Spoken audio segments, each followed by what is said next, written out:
This concept quickly. If anyone in this room is looking for an instructor, a drill instructor, a sergeant or lieutenant to get you through this academy, get up and get out now. It's not going to happen. I'm not here to get you through the academy. That's not my function.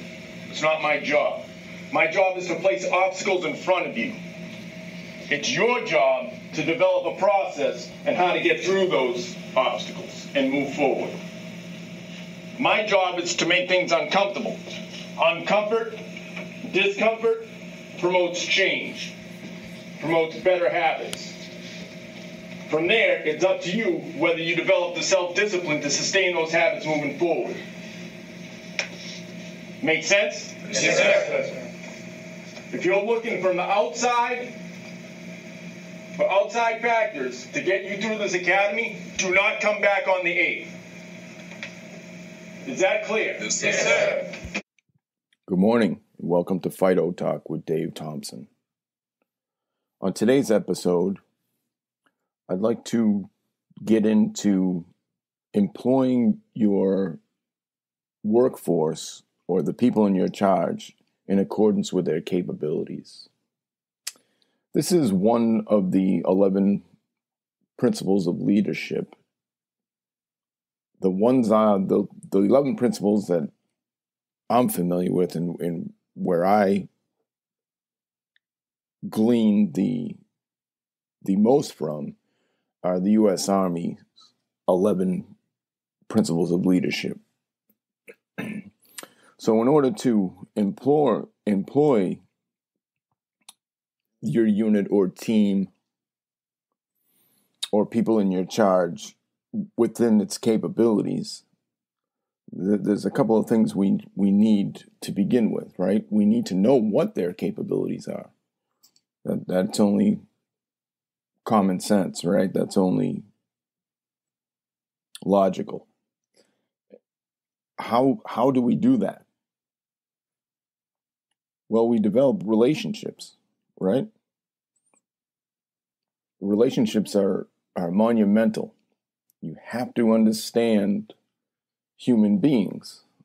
I recently had a conversation where we were talking about the capabilities of two individuals and putting in a hypothetical situation where who would be the best fit for ascension, for the next rung up in the ladder. And it came down to this. One person being very, very proficient in all the tasks within the organization. Very, very proficient. Very intelligent, very capable, very worthy in all the technical aspects of the job. The second person being having a good general grasp of all the tasks and all the technical aspects of the job. Again, the first one being exceptional at all of them. The second one being good, right? Above average, having a good grasp.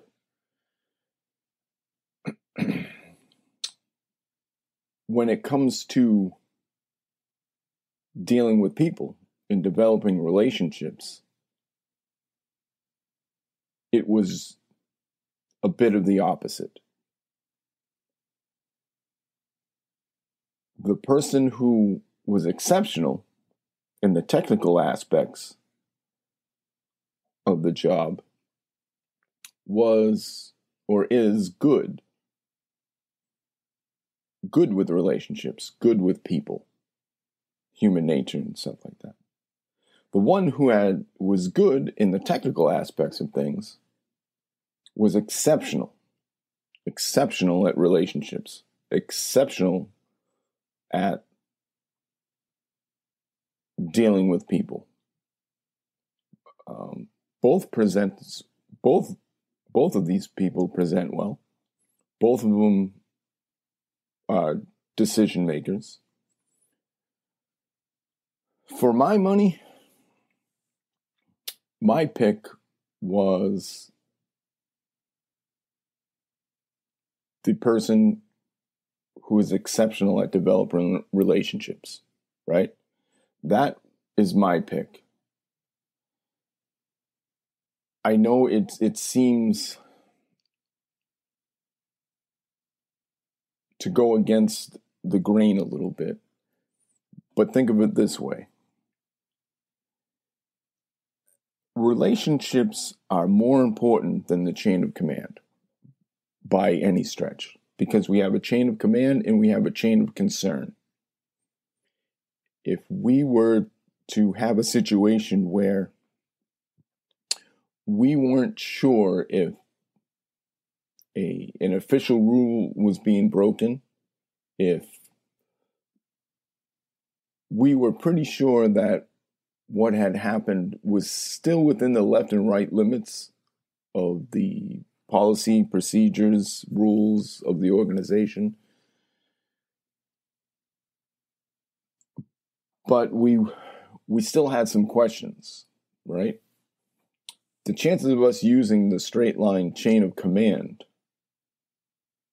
are pretty rare. So you want to have a chain of concern, right? You want to have somebody or some people there that you can run something by before a drastic decision had to be made. Now, how does that reconcile with having a lot of people in your charge and employing them within their capabilities? Well, if I have somebody, or I am somebody who knows people and knows how to develop relationships, even at the most fundamental form, the basic level of developing relationships, professional relationships, I have a better chance of understanding someone's capabilities. I have a better chance of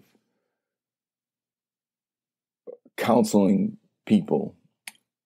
I have a better understanding of the importance of tracking someone's capabilities, tracking somebody's pros and cons, driving training towards the people that are lacking in certain areas. I understand who needs to be challenged and at what level the challenge has to be. What drives people? What is going to challenge them mentally and physically? That's what gives me the nod to the person who understands human beings at a little higher level, who understands the importance of relationships, the importance of the little things, the details, the importance of knowing people. There has to be a level of assessing, right? Having the ability to assess things. Not only yourself, but your team, right? Your team, your organization, the people in your charge. And it has to be just as honest and open and humble as it would be for yourself. And then those conversations have to be had. I, for one, want the person who can deliver that message, the message that somebody else is lacking, and deliver that message with the the resources available to bring that lacking person up. And that's who I want. We can train people to do just about anything. And building relationships is a skill. It's a skill set that can be developed. Like, we all have the ability to do that. Just as in leadership is a skill. And just like anything else, certain people may have a greater natural ability to lead, to develop relationships, to perform certain tasks within the organization that might come a little bit easier to them. But the other tasks, we all have the ability to build those skill sets to accomplish those tasks and to learn those tasks. We all do. We all have the ability to do so. And leadership's the same way. It's a series of skills that are learned, practiced, and applied. That's what it is. And knowing your team, developing relationships, and employing your team to their capabilities is a skill. A skill that can definitely be developed. I think it's a very underrated skill, and I think it's a lot of places these days are pretty dismissive of it, and it's a hell of a lot easier to just give that whole blanket approach to where, well, everyone's the same, equality across the board. Well, my own opinion here is that is complete and utter bullshit. There is none. It doesn't exist, and nor should it.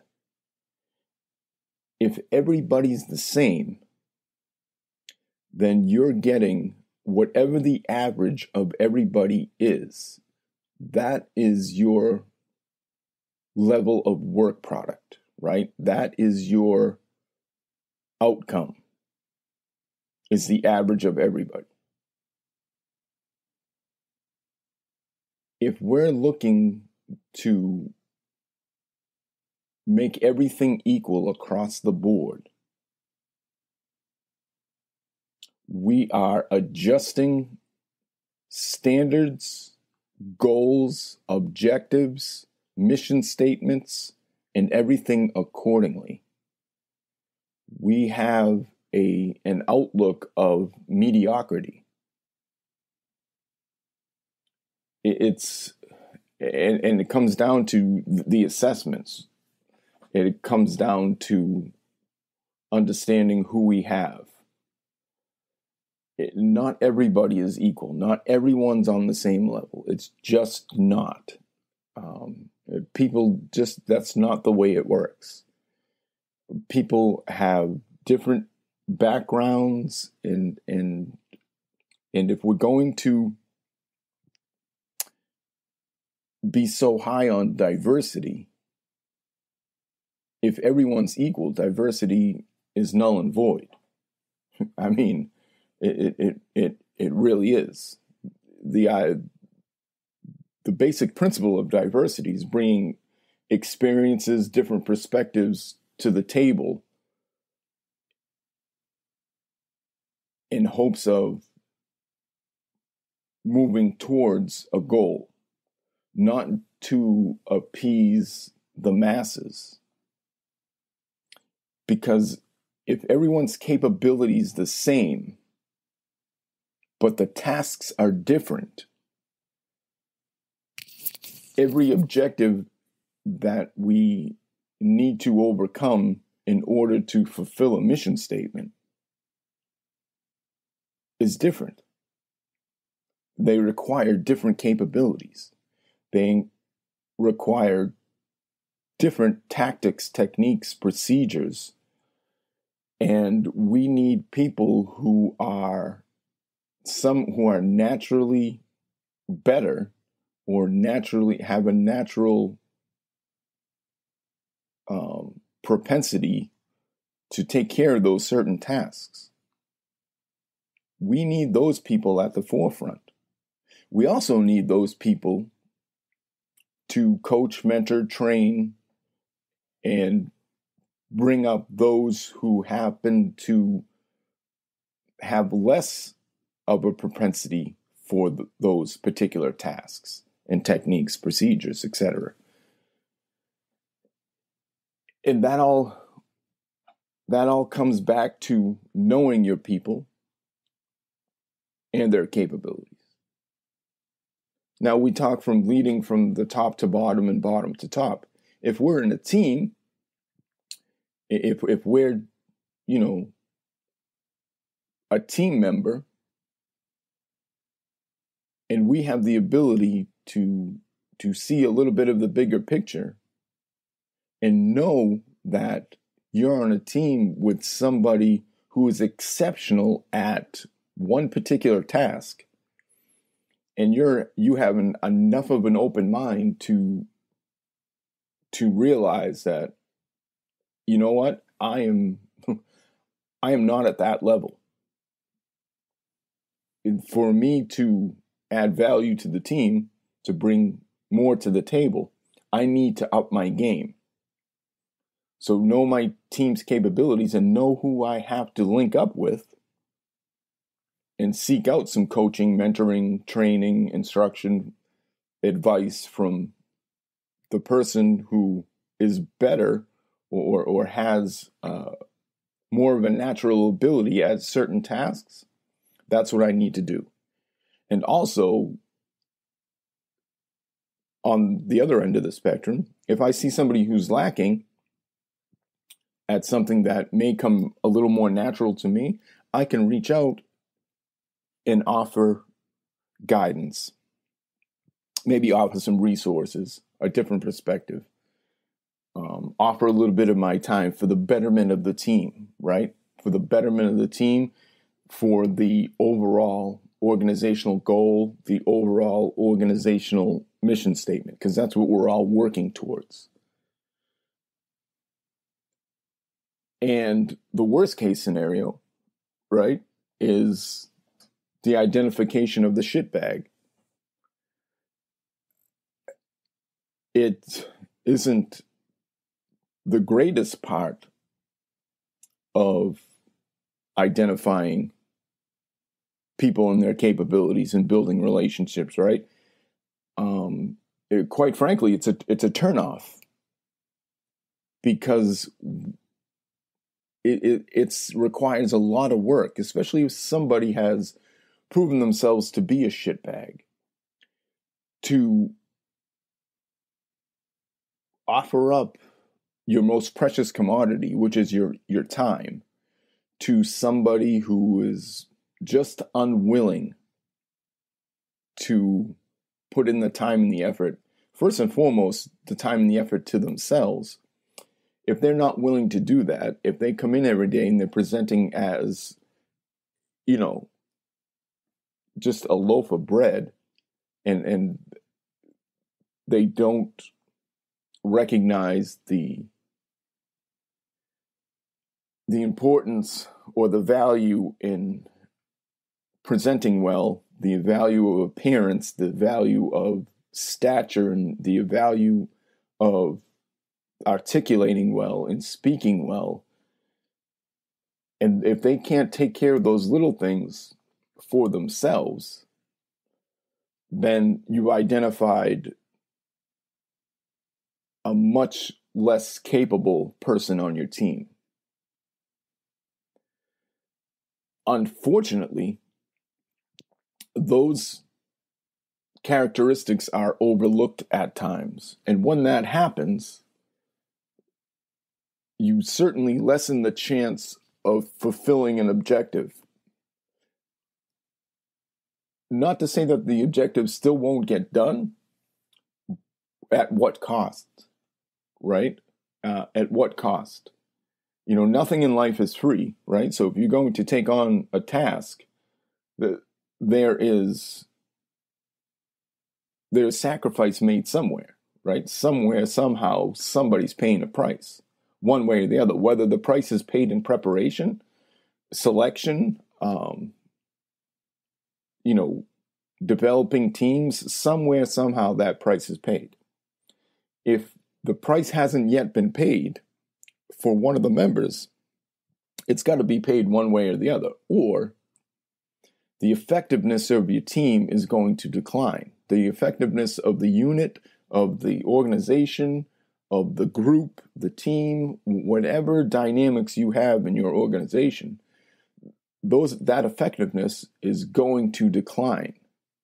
So identifying those capabilities and employing your team to those capabilities is key. And if it comes down to 2 or 3 teams, you have a choice.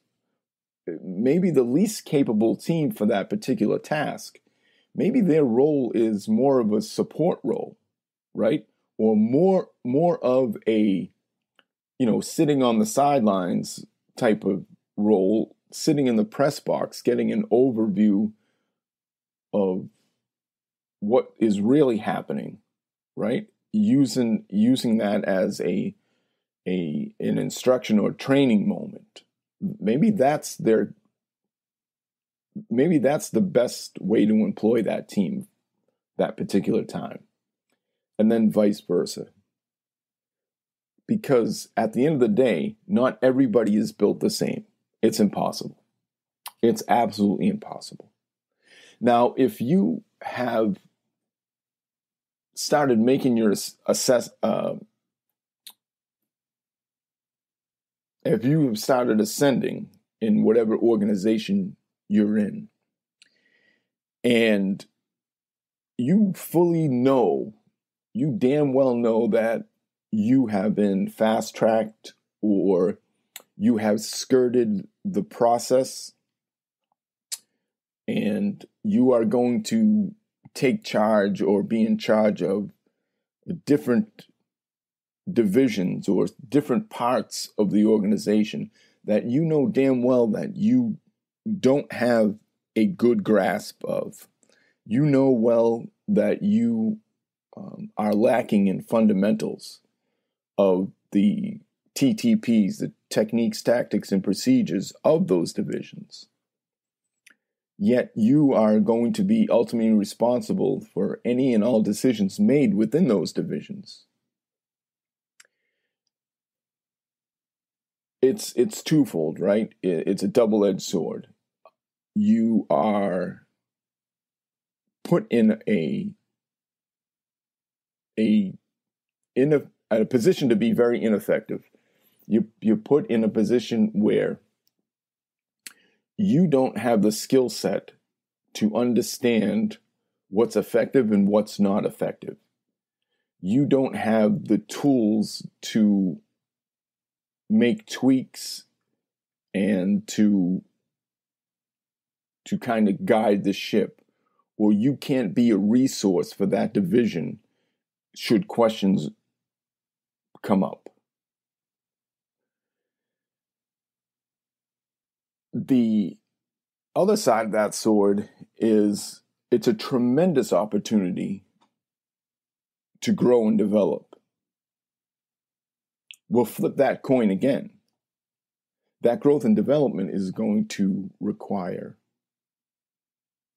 work, and probably work that doesn't necessarily fit into that 8 hours, right? The 8 in the gate, the 9 to 5, the punch in, the punch out. If that position means something to you, if that team, that objective, that mission statement, the organizational goal, if those things mean something to you, then you will put in the time, right? You will prioritize that as a human, because human beings prioritize by their greatest wants. If you want to do that, if you want to be a resource for your team, if you want to fully understand the decisions being made, then you will put in the time to be proficient. Nobody's suggesting, or I'm certainly not suggesting, that you have to be a subject matter expert, but having a working knowledge of those divisions and what is the most effective way for those divisions to be employed and run. And also understanding the capabilities of the individuals within those divisions. And it sounds like a lot, but as you ascend, the work doesn't get less, right? I mean, who's going to pay more and expect less, right? That's asinine. So if you're willing to take on the compensation, the benefits, and everything else that comes with ascension and moving up in rank, in position, and things like that, if you're willing to take everything that comes with it, but then your production is less, well, certainly not in any type of for-profit organization is that return on investment worth it to them. And now you have instantly become a liability. If you're not producing, then you're hurting the company. If we take that into a more layered bureaucratic organization, your duty to whatever oath you took or whatever organization you're in whoever you serve, whether it's public service or,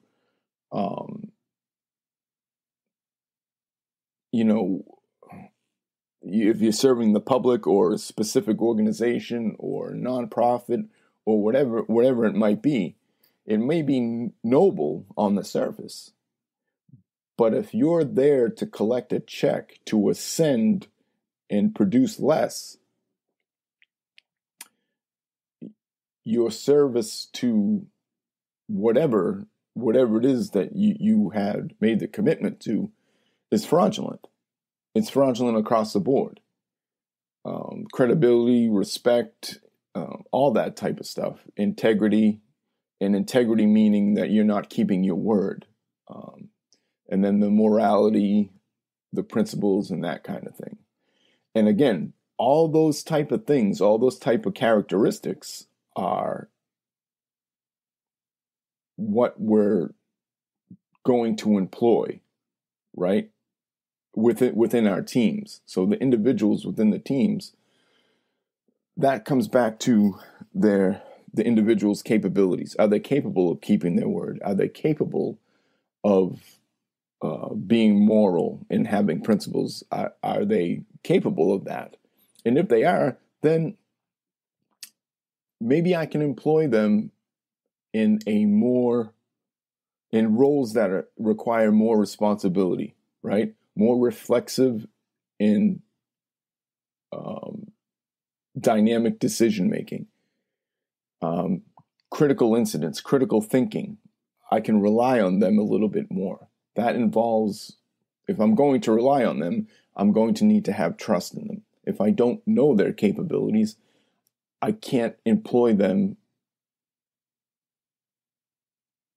in situations that I need somebody trustworthy, or the overall goal requires somebody of trust, right? Somebody of principle, of morals, and that kind of thing. It's inherently important, right? It's inherently important. Though these human factors can't be overstated, in my opinion.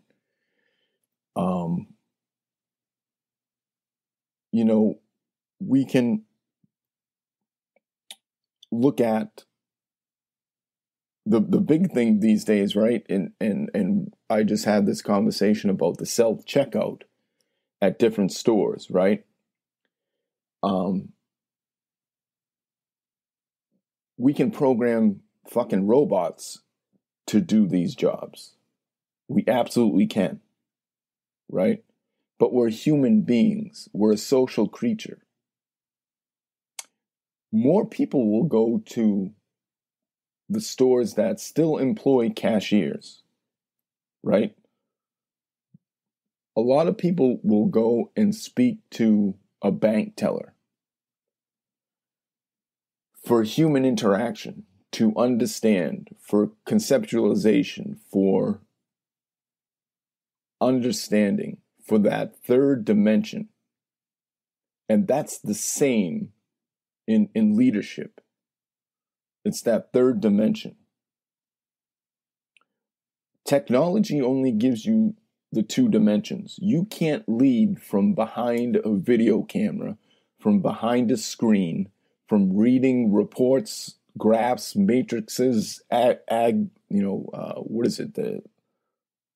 algorithms and all that shit. That's not leadership. That's plug and play, copy and paste, management at best. We manage everything. We manage household budgets, finances, and things like that. We don't manage people. We lead them. That's what we're looking to do. And that requires that third dimension. That requires relationships. That requires social interaction. That requires professionalism.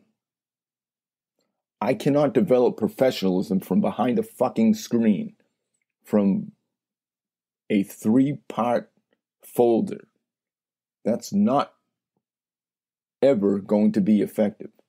It's just not going to be effective. And I'll certainly never understand my team's organization's capabilities on an individual level without building relationships. I won't. Without knowing those capabilities, how can I effectively employ those capabilities and those people? The effectiveness just won't be there. It just won't. If that's not there, how do I drive training? How do I improve? How do we get to the next level? How do we identify what needs to be improved on? Especially if everybody can do everything, if equality is paramount, if everybody's the same across the board. If everybody's the same, nothing moves up and down. Like that's just not the natural flow. Right? It's so unnatural. This linear line of everyone being the same. It's inherently, illogically, irrational, and just fucking ineffective. It won't work. It will not be effective. So to close it up this week, whether you're at the top dog, or you're a good teammate, team member, an influential team member, take a step back, see what you have, identify what you have, and start building fucking relationships. Build the relationships with the thought of identifying capabilities and being able to employ those capabilities in line with the tasks, the objectives, and the overall goal of the organization. That's where it is. That's where it is. That's where it's at. Keep in mind, while doing that, you're not going to please everybody, and that's okay, and that's fine. There's valuable lessons to be learned when somebody hears something that they don't necessarily want to hear. It's a win. It is an absolute win. It's an opportunity to grow and develop on both sides. It's an opportunity for the person giving the constructive criticism, because until you're comfortable having uncomfortable conversations, it's not it's going to be put off, procrastinated upon, and the overall team will suffer. For those who don't necessarily hear that, listen, you're lacking in A, B, and C. People don't want to hear that, right? You're not getting a participation trophy. You're getting a check. You're getting a check the same as everyone else. You need to earn it the way everyone else is earning it. And this is what you need to do. And if you expect to ascend, to move up, to move on, then this is what the team, the organization needs to see from you. And here's the resources, and here's how we're going to support and help you. So build relationships, understand your people, understand human beings, identify the capabilities of your team and organization, and employ them accordingly. The process won't necessarily be easy or fun, but the effectiveness will show. It will definitely show. Thanks everyone for listening, and we'll catch you on the next one. I want to thank everyone for listening to this week's episode of Fido Talk with Dave Thompson. If you would, please subscribe and review. It helps a lot. Share the word with your friends and family. Have them check it out and provide some feedback. We'd love to hear it. Check us out at barebonesleadership.com for the latest blog and different perspectives on everything leadership. Follow us on the gram and on our newly updated Facebook page. Share your comments, your thoughts, your reviews. Any and all feedback is always welcome. And don't forget, keep kicking those fucking doors in, and as always, Fido. I appreciate you guys listening. Take care, and see you next time.